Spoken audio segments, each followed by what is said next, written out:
Bonjour, ici Joël Spinks et bienvenue à l'émission Vie de foi. Aujourd'hui, nous terminons une belle série qu'on a commencée lundi en parlant de la puissance des arts. En fait, oui, le Seigneur est un Dieu créateur, un Dieu artiste. Et puis, on a eu le plaisir de recevoir avec nous Martine Blanchette, qui est la directrice des arts à l'Église de la Victoire, également la responsable du département du doublage à EMCI TV. Bonjour, Martine. Bonjour, Pasteur Joël. Aujourd'hui, on va parler encore des arts. On parle de ce Dieu qui est créateur et certainement le créateur est artiste. Hein. Quand on regarde dans notre monde, on voit la beauté de la création. Et puis, une des choses que Dieu a faites dans ta vie, c'est quelque chose de merveilleux. Il t'a sauvé. Oui. Oui, aujourd'hui, si tu es là avec nous à l'Église et ici à EMC TV, c'est parce que tu as fait de Jésus le Seigneur de ta vie. Amen. Et puis, tu as découvert une chose que tu pouvais travailler non seulement pour le Seigneur, mais avec lui aussi.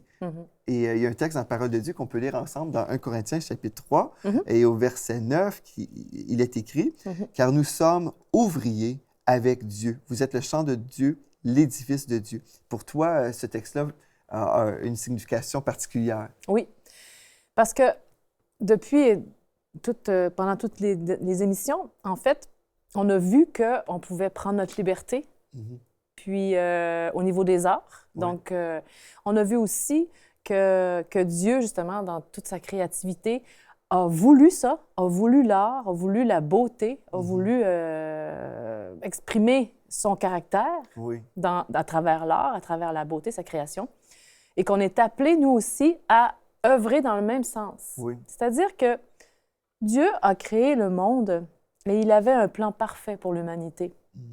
Ça devait être extraordinaire. Mais il y a eu la déchéance à cause du péché. Ça a affecté tous les domaines de notre vie. Ça a affecté notre relation avec Dieu. Ça a affecté notre relation entre êtres humains. Ça a affecté notre relation avec nous-mêmes, de nous-mêmes à nous-mêmes. Oui.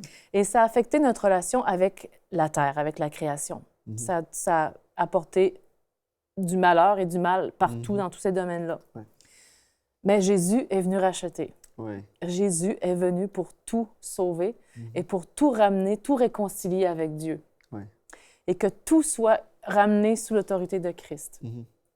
Et j'en viens au verset, « Car nous sommes ouvriers avec Dieu. » C'est-à-dire qu'on travaille à cette œuvre, à cette même œuvre, de tout réconcilier à Christ, tout réconcilier avec Dieu. Et vraiment, on est appelé à prendre toute notre liberté pour suivre vraiment, d'être à l'écoute, en fait, pour suivre vraiment toutes les instructions que Dieu va nous donner, pour faire les œuvres qu'il a préparées d'avance pour nous, pour qu'on puisse les accomplir. Et les arts en font partie.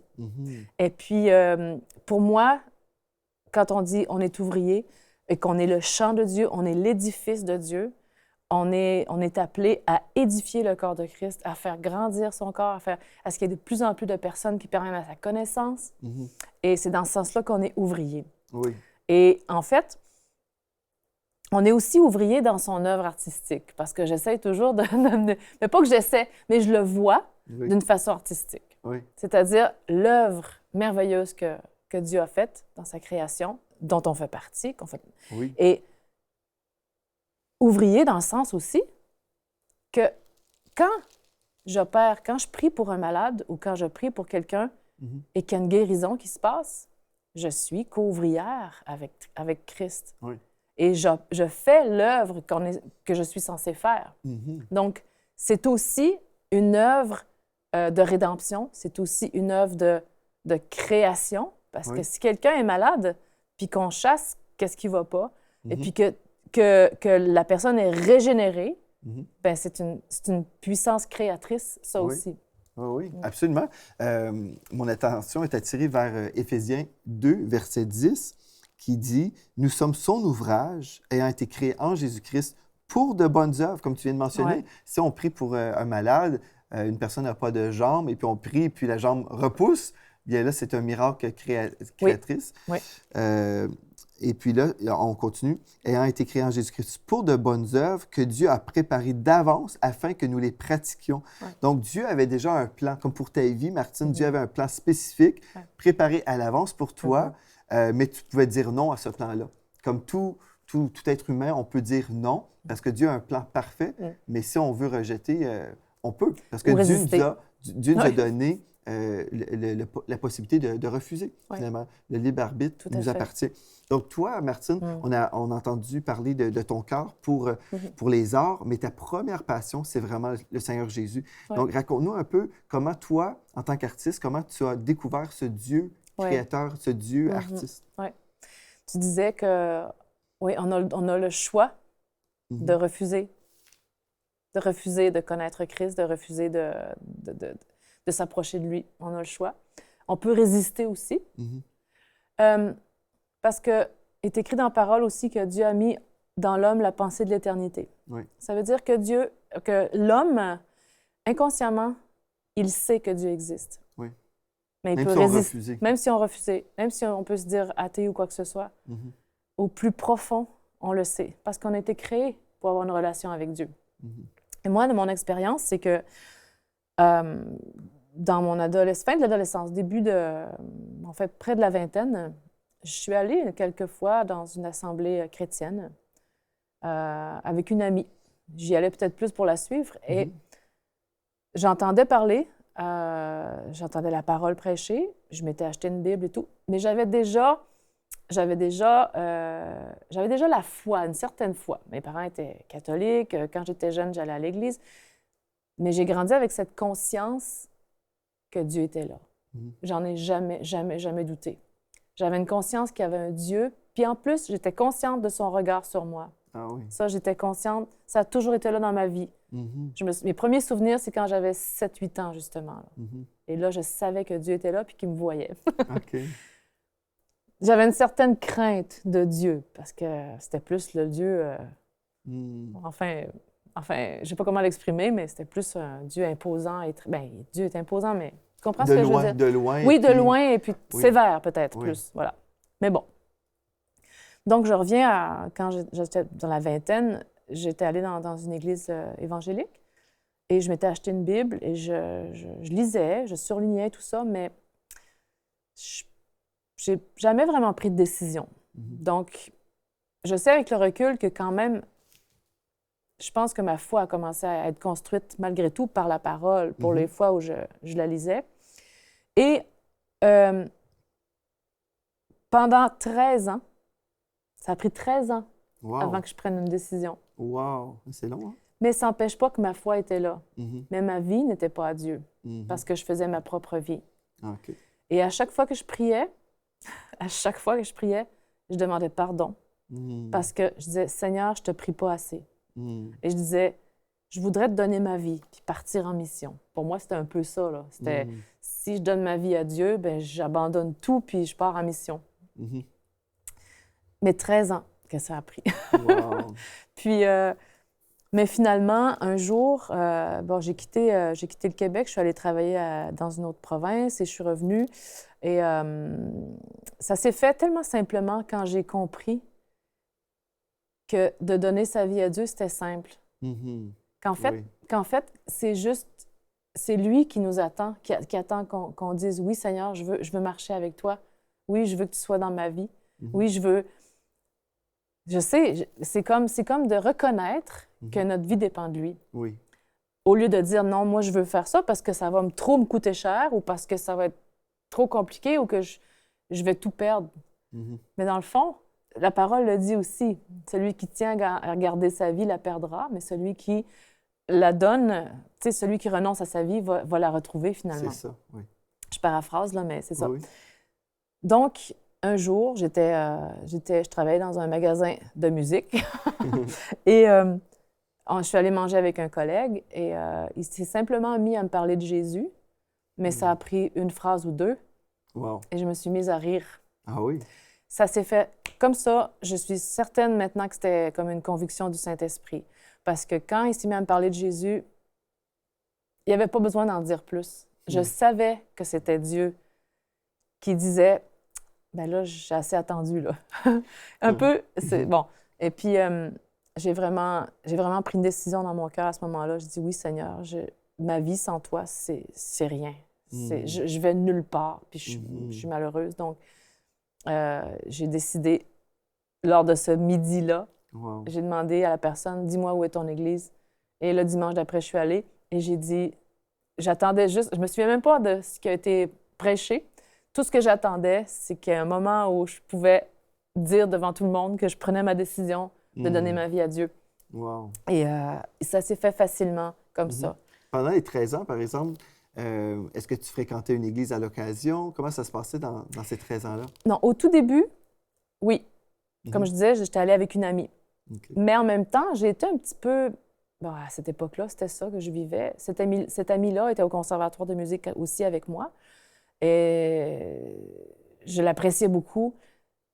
Mais j'étais un petit peu déçue parce que elle s'était vraiment donnée à Dieu. Puis elle a rencontré son mari et tout ça.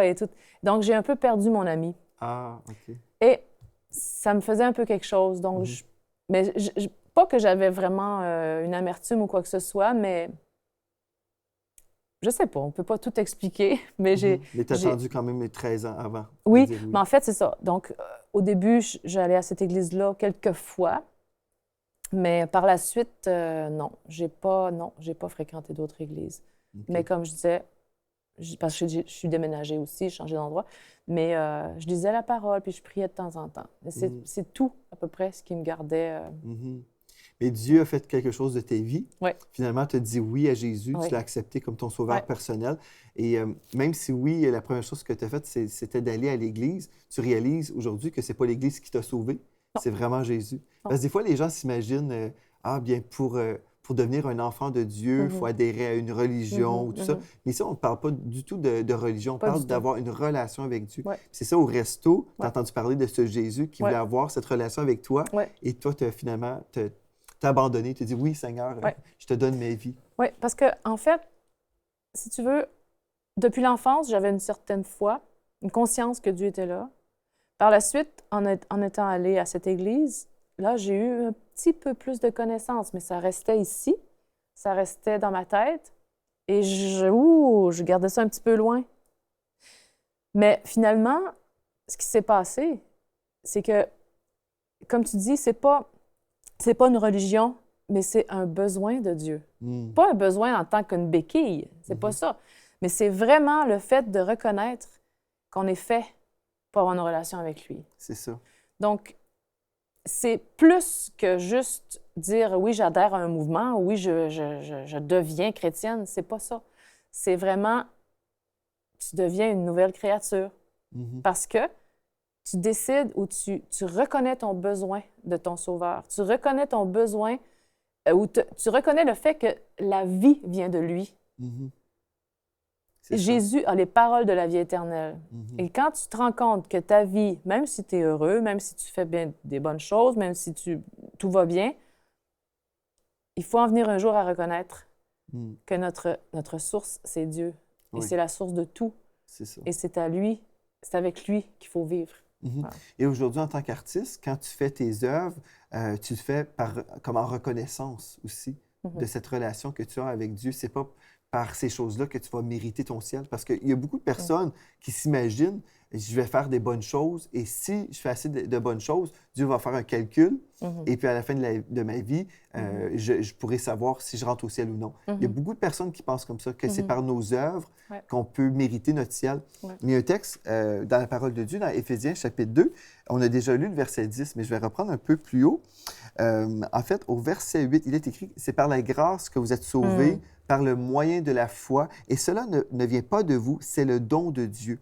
Ce n'est point par les œuvres, afin que personne ne se glorifie. » Donc, si je reprends le texte, c'est par la grâce que vous êtes sauvés. La grâce nous parle d'une faveur non méritée, quelque chose qu'on ne peut pas mériter aucunement.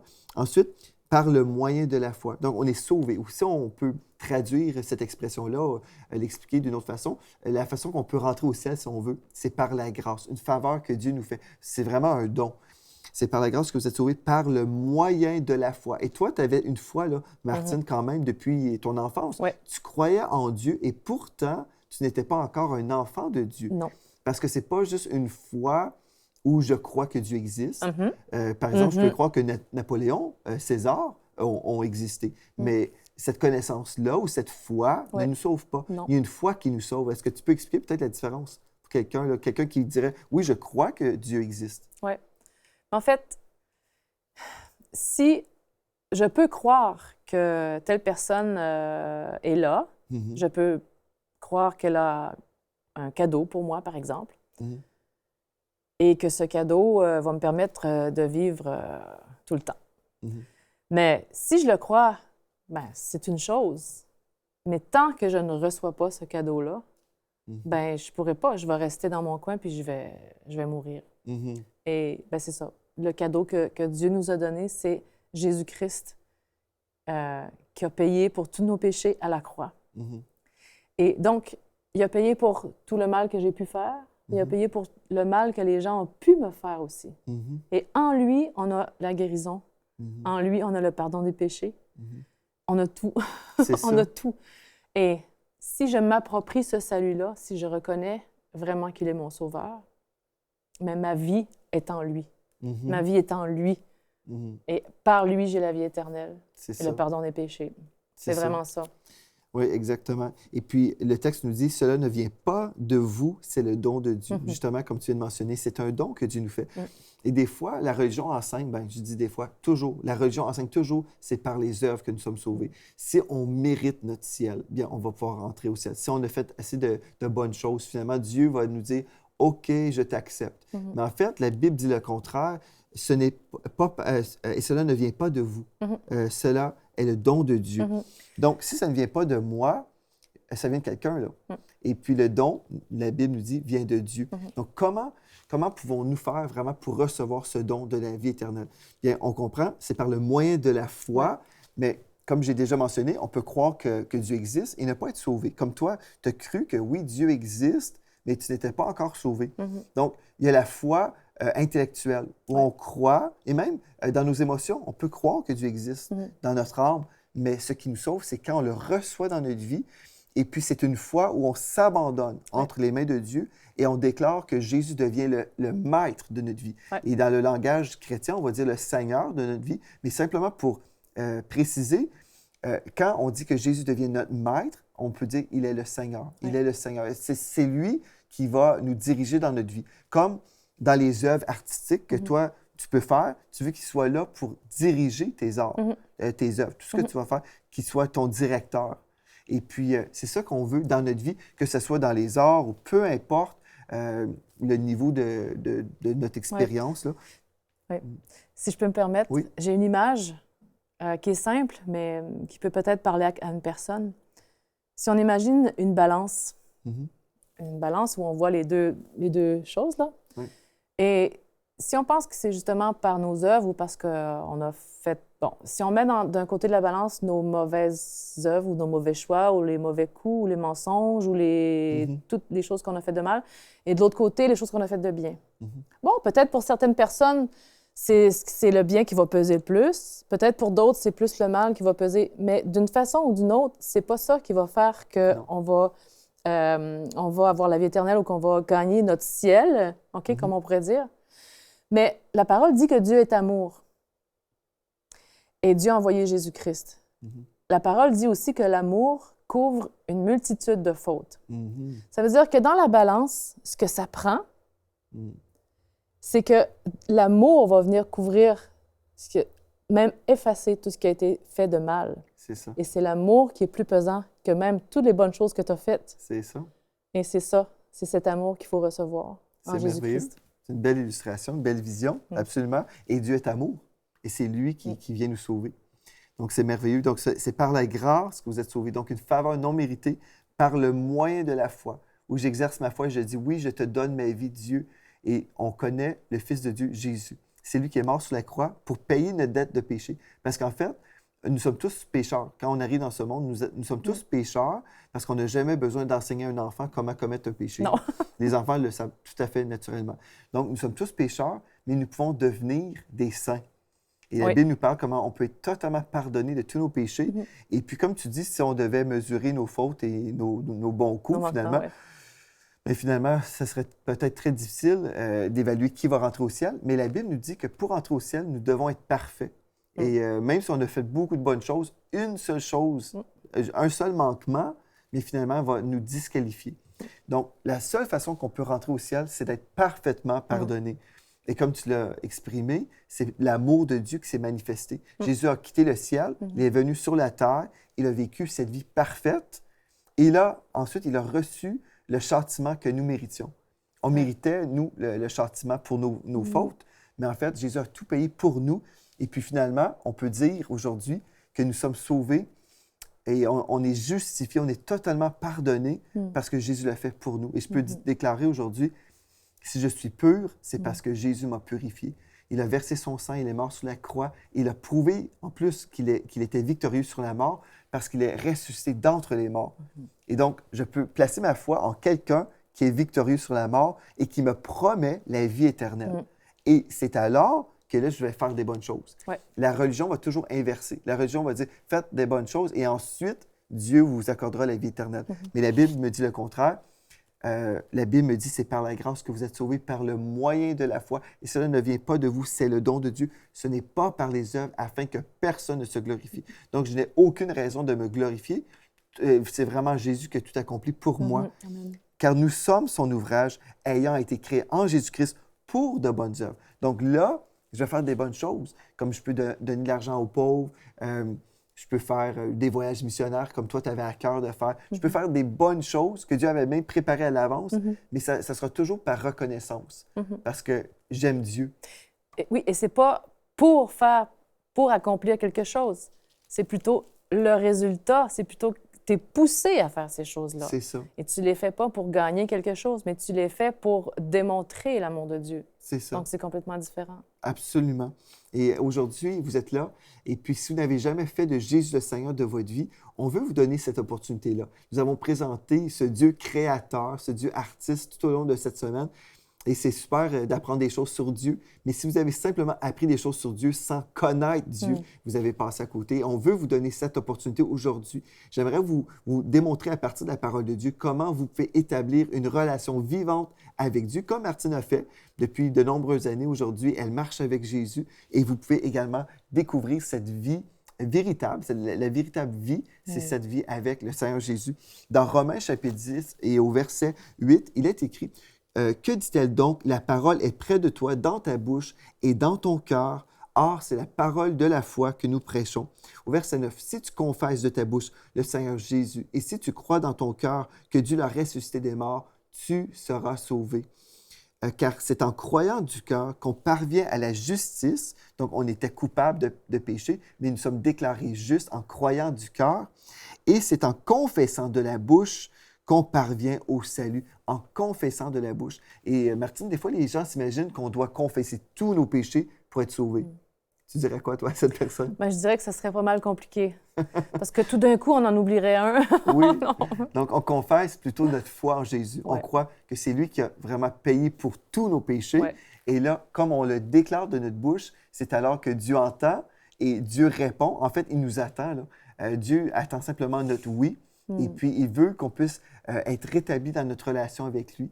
Donc, aujourd'hui, j'aimerais vous offrir l'opportunité de vous recueillir devant Dieu maintenant et faire comme Martine a fait, comme moi j'ai fait. Depuis de nombreuses années, on marche avec Jésus et on veut vous donner cette opportunité aujourd'hui où vous pouvez dire, OK, ça suffit, j'arrête d'être le maître de ma vie, mais je veux m'abandonner entre les mains de Dieu et je veux croire vraiment que Dieu a des projets de paix et non de malheur pour ma vie. Je veux faire de Jésus le Seigneur de ma vie. Donc, Martine, je vais t'inviter à prier après moi. Je vais prier une prière, tout simplement, et puis tu peux répéter après moi avec nos amis à la maison qui se donnent aujourd'hui. Ensuite, on va se réjouir avec vous. Donc, priez après moi. Père éternel, Père éternel, je réalise aujourd'hui je réalise aujourd'hui mon besoin de toi. mon besoin de toi. J'aimerais te demander J'aimerais te demander de me laver, de me laver, de me purifier de me de purifier tous mes péchés. de tous mes péchés. Je choisis aujourd'hui Je choisis aujourd'hui de te donner ma vie. de te donner ma vie. Je déclare Je déclare que Jésus est le Seigneur de ma vie. que Jésus est le Seigneur de ma vie. Fais de ma vie Fais de ma vie un chef-d'œuvre un chef-d'œuvre pour toi. pour toi. J'ai prié au nom de Jésus. Je prie au Amen. nom de Jésus. Amen. Amen, amen. Et c'est aussi simple que ça. Hein? C'est Ouais. une prière simple comme ça. Ouais. Martine, peut-être tu aimerais ça prier pour les personnes qui viennent tout juste de se donner à Jésus et vraiment les encourager dans leur foi. Oui. Oui. Amen. Justement, comme Pasteur Joël a dit à la fin de sa prière, fais de ma vie un chef-d'œuvre. Ce Dieu artiste, ce Dieu si bon, si merveilleux, qui a créé la terre, qui t'a créé. Il veut vraiment faire de ta vie un chef-d'œuvre. Il te voit d'une façon parfaite. Et il te voit vraiment comme une œuvre merveilleuse. Tu es une créature merveilleuse. C'est pas moi qui l'ai dit, c'est sa parole. Amen. Tu es une créature merveilleuse. Je prie maintenant pour toi. Je prie que tu puisses reconnaître cette beauté que Dieu a mis en toi. Je prie que tu puisses reconnaître et découvrir les dons et les talents qu'il a mis en toi. Amen. Je prie que tu puisses maintenant t'attacher à Christ, que tu puisses t'attacher à Dieu, ton Père, que tu puisses vraiment le chercher de tout ton cœur, qu'en toi puisse grandir une soif comme jamais tu n'as connue. Je prie, Seigneur, que tu puisses vraiment venir remplir de ton esprit ces personnes qui se sont données à toi. Je prie que tu puisses continuer à parler à ceux qui n'ont pas osé faire cette prière, mais qui le savent au fond d'eux-mêmes, qui sont appelés à se donner à toi, qui sont appelés à t'inviter dans leur vie. Merci, Seigneur, pour les gens qui nous ont écoutés. Je prie que tu puisses vraiment leur révéler tes plans, tes projets de bonheur, de paix dans les années à venir. Merci parce que tu as fait de ces personnes qui ont prié, qui t'ont donné leur vie aujourd'hui, tu as fait d'eux des nouvelles créatures. Amen. Et que tout ce qui est passé, toutes les fautes qu'ils ont commises, c'est pardonné. Et vraiment, Seigneur, tu fais d'eux maintenant des créatures nouvelles. Tu as des projets de beauté, de perfection. Tu as des projets merveilleux devant eux. Amen. Merci, Seigneur, de continuer de te révéler dans ta parole, par ton esprit. Au nom de Jésus, j'ai prié. Amen. Amen. Gloire à Dieu. Et c'est une journée merveilleuse pour vous aujourd'hui. Et puis, j'aimerais vous inviter, si vous avez fait cette prière avec nous, j'aimerais vraiment vous inviter, écrivez-nous en contactant videfoi@enseignemoi.com, videfoi@enseignemoi.com et dites-nous que vous avez fait cette prière où vous êtes vraiment abandonné entre les mains de Dieu. On va se réjouir avec vous. Et aussi, j'aimerais vous inviter à visiter le site web enseignemoi.com et suivez les enseignements du disciple victorieux. Vous avez simplement à faire une recherche sous mon nom, Joël Spinks, le disciple victorieux. Et je vais vous aider à découvrir cette nouvelle marche avec le Seigneur. Pendant plusieurs sessions, on passe à travers un manuel important pour les nouveaux croyants, le disciple victorieux, et vous verrez que Dieu a des projets de paix pour vous. Et puis, vous allez vraiment expérimenter la vie chrétienne glorieuse. Donc, merci beaucoup, Martine, d'avoir été là avec nous pour nous partager ton cœur pour le Seigneur et pour les arts. C'était un honneur et une joie, vraiment. Bon, bien, gloire à Dieu. Et puis, merci à vous également d'avoir été là. Et d'ici à la prochaine fois, Jésus vous aime et sachez ceci, vous êtes bénis. Amen. Cette émission est rendue possible grâce au précieux soutien des partenaires d'Enseigne-moi Canal International. Retrouvez tous nos programmes sur enseigne-moi.com.